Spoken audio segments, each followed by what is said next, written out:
Hi guys, welcome to Final Gravity Band Chat. Today we are talking about our album, Surviving Humanity. And and here's our CD, Surviving Humanity. The some of the tracks in the album go back really to 2012 and before. I ended up going to grad school, sort of part time in 2011, but very intensely part time in 2012. And for me, that kind of required me to kind of go all in on that. But shortly before doing that, John, Melissa, and I kind of locked up in John's studio for about 3 days, and we banged out a lot of demos, and a lot of the tracks that we did during those sessions actually ended up on the album, or you know, variants of them ended up on there. Like I think some of the earliest lyrics for No Love were written in 2009, for example. And I want to give John credit for keeping track of everything. This was a project that went on for at least 10 years. And he really kept everything available to go back and work on. I think what's even kind of cool that some of the all demo tracks lived in the project so long, or some of them ended up as the final tracks, just goes to show good songwriting. A few of these songs we actually jammed together. I think it was Sincerely Satan and Was It Leaving? You know, I think those are kind of an offspring of us literally in a room jamming together. If I remember correctly, didn't we do the Bleeding Sadness piano track in John's studio during that 3-day lockout? Yeah, before So, yeah. Yes. Actually, that was just we did run a click track, but that was just piano and vocals live together. So that wasn't even you guys kind of working it out. We kind of edited the song down a little bit, and that song lived forever. It's just piano and vocals, and it was kind of cool that really pre-demo. It was like really a songwriting session that we ultimately layered in some guitars and drums and bass, and that ultimately becomes the song. So like I said, that wasn't even really a demo. That was really just a songwriting session, and there it is part of the final album track. Yeah, and I think we kind of wondered for a long time, like, what will we make of it? And we all finally got together. We did all the backing tracks basically live in John's studio years after doing the original piano, but I think it had a lot of magic to, you know, what was the sort of cool little scratch piano part and vocal track early on. Yeah, that one came together pretty organically, which was really cool. The funny thing about Sincerely Satan, which is the beer song, is I pretty much wrote that 20 years ago.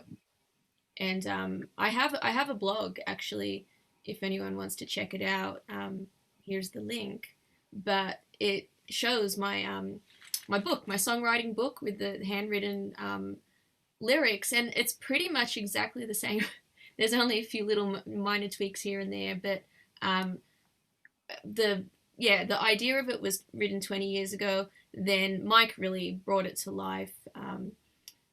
He understood what I was trying to interpret. It's very quick to get an idea, but it takes so long to find those people that you click with that can help you to bring those ideas to life. And so I thank all of you.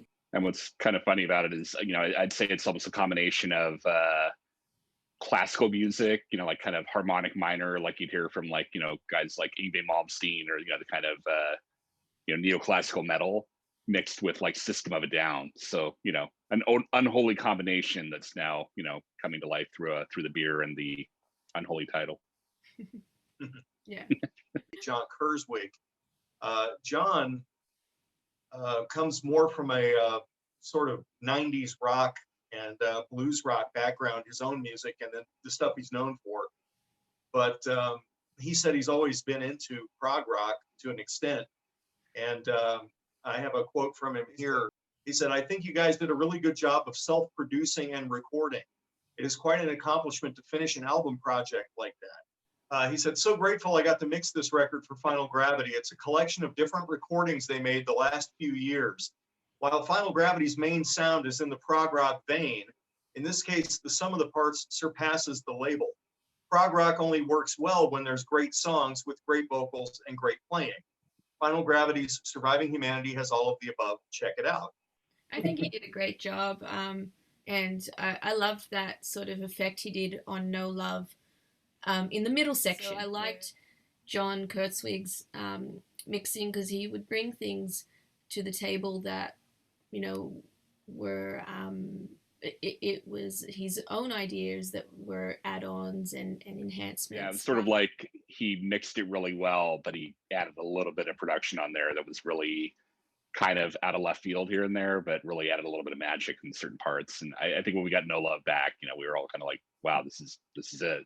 Yeah. And a lot of other songs too. He just, they were subtle, but he had these little things in there that that really kind of impressed me and brought the songs a little magic that they beyond what they'd already had.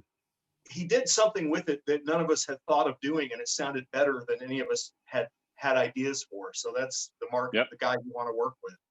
Wanted to say thanks to Scott Stratton at Bernie Grundman Mastering for mastering the record. Again, he brought something to it. It wasn't just a little bit of compression and a little bit of EQ. There was just something that the songs sounded so much better after he mastered them. Scott is somebody we've known for years. And it was kind of nice to be able to work with him finally after being an acquaintance of his for, I guess I've known him for about 15 years now. Then we've got Eric Senna artwork for the record. That kind of helps find the whole mood and wraps up the whole story there. So I think that's a big contribution to kind of the whole packaging there with our finished CD. So we're very psyched about that. Actually, bands like Pink Floyd were known very much. Thank you. Pink Floyd were known for having these very striking album covers. And of course, the band Rush also had very striking covers. And I feel like Eric Senna is sort of a disciple of that school of thought, that the album cover should be bold, it should get your attention, and it should make you wonder what the music sounds like. And for us, we had all the songs finished, but to see that actual artwork sort of ties it together in a way that you wouldn't have normally had otherwise. I don't know how to explain it, but the term surviving humanity could have a lot of different meanings. And then to have that ambiguous but bold graphic statement that's the album cover is just perfect, because it can be interpreted many ways, just like the songs, just like the concept of the whole emotional journey that this album takes you on. Yeah, I think his artwork just effortlessly evoked what this album was. I think that kind of started getting the energy of the album all lined up, and that's how it started having, like, where I could see that story of the album where it had this progression. And so we kind of say it's not a concept album, but it kind of has a concept to it of this life journey, which is surviving humanity, such as the album says.